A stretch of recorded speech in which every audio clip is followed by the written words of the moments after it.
भीष्म पितामह को इच्छा मृत्यु का वरदान कैसे मिला था और उन्होंने प्राण त्यागने के लिए 58 दिनों का इंतजार क्यों किया था।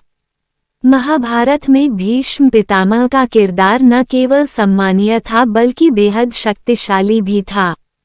जब महाभारत का युद्ध शुरू हुआ था तो भीष्म पितामह एक बहुत बड़ी चुनौती के रूप में उभरे थे, क्योंकि वो न केवल शक्तिशाली थे बल्कि उन्हें इच्छा मृत्यु का वरदान था। इसलिए पांडवों के सामने ये समस्या थी कि उनकी मृत्यु कैसे होगी। तो चलिए पहले ये जानते हैं कि उन्हें ये इच्छा मृत्यु का वरदान मिला कैसे था। अगर युद्ध कर भी लेता तो उनकी मृत्यु किसी और इच्छा और प्रयास से होना असंभव था। तब देवव्रत ने अपने पिता की खुशी के लिए एक कठोर प्रतिज्ञा भीष्म ली। बाद में राजा शांतनु की मृत्यु के बाद पांडु राजा बने और फिर धृतराष्ट्र। महाभारत के युद्ध में भीष्म पितामह को जब बाण लगे तो वो अपनी इच्छा मृत्यु के वरदान के वजह। भीष्म पितामह को इच्छा मृत्यु का वरदान कैसे मिला था और उन्होंने प्राण त्यागने के लिए 58 दिनों का इंतजार क्यों किया था। महाभारत में भीष्म पितामह का किरदार बेहद दिलचस्प था, क्योंकि उनके जीवन में कई बड़ी घटनाएं हुई थी और सबसे अधिक दिलचस्प था उनका ये वरदान पाना कि वो मृत्यु अपनी इच्छा से चुन सकते हैं।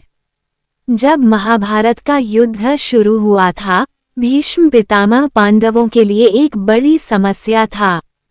उम्रदराज और रिश्ते में सम्मानीय होने के कारण कोई भी उनसे युद्ध नहीं करना चाहता था, और अगर युद्ध कर भी लेता तो उनकी मृत्यु किसी और इच्छा और प्रयास से होना असंभव था।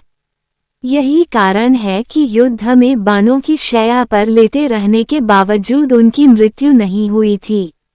लेकिन उन्हें ये इच्छा मृत्यु का वरदान मिला कैसे, और जब वो मृत्यु के मुख में पहुंचे भी तो उन्होंने मृत्यु पाने के लिए कुछ दिनों का इंतजार करना क्यों चुना, चलिए जानते हैं। भीष्म पितामह गंगा और राजा शांतनु के पुत्र थे। उनका असली नाम देवव्रत था। कथा के अनुसार जब देवव्रत ने महर्षि परशुराम से शास्त्र विद्या प्राप्त की तो उनके पिता राजा शांतनु ने देवव्रत को हस्तिनापुर का उत्तराधिकारी घोषित कर दिया। इसके कुछ दिन गुजरने के बाद एक दिन महाराज शांतनु जब शिकार के लिए निकले तो उन्हें लौटने में देर हो गई। इसलिए वो वहीं एक आश्रम में विश्राम करने ठहर गए, जहां उनकी मुलाकात सत्यवती से हुई।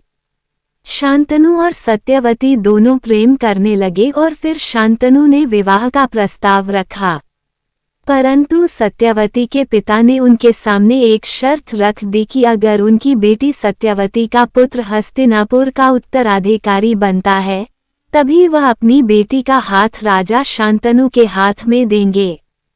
परंतु राजा शांतनु देवव्रत यानी भीष्म को उत्तराधिकारी बनाना चाहते थे, इसलिए वे धर्म संकट में पड़ गए। तब देवव्रत ने अपने पिता की खुशी के लिए एक कठोर प्रतिज्ञा भीष्म ली, जिसमें उन्होंने अपना राज्य त्याग कर पूरे जीवन शादी न करने का प्रण ले लिया। इसी प्रतिज्ञा के कारण उनका नाम भीष्म पड़ा। उनके इस त्याग से प्रसन्न होकर ही उनके पिता राजा शांतनु ने उन्हें इच्छा मृत्यु का वरदान दिया था। बाद में राजा शांतनु की मृत्यु के बाद पांडु राजा बने और फिर धृतराष्ट्र। इस दौरान भीष्म पितामह ने कभी भी आसन के प्रति अपनी वफादारी नहीं छोड़ी, इसलिए उन्होंने अधर्म की राह पर चलने वाले कौरवों का भी साथ दिया। महाभारत के युद्ध में भीष्म पितामह को जब बाण लगे तो वो अपनी इच्छा मृत्यु के वरदान के वजह से वे 58 दिनों तक बाणों की शैया पर ही लेटे रहे और सूर्य के उत्तरायण की प्रतीक्षा करते रहे। मान्यता है कि जो व्यक्ति सूर्य के उत्तरायण में अपने प्राण त्यागता है उसे मोक्ष की प्राप्ति होती है और फिर उसे इस जीवन मरण के चक्र से मुक्ति मिल जाती है। जब सूर्य उत्तरायण हुआ तो भीष्म पितामह ने श्री कृष्ण की प्रार्थना कर अंतिम सांस ली।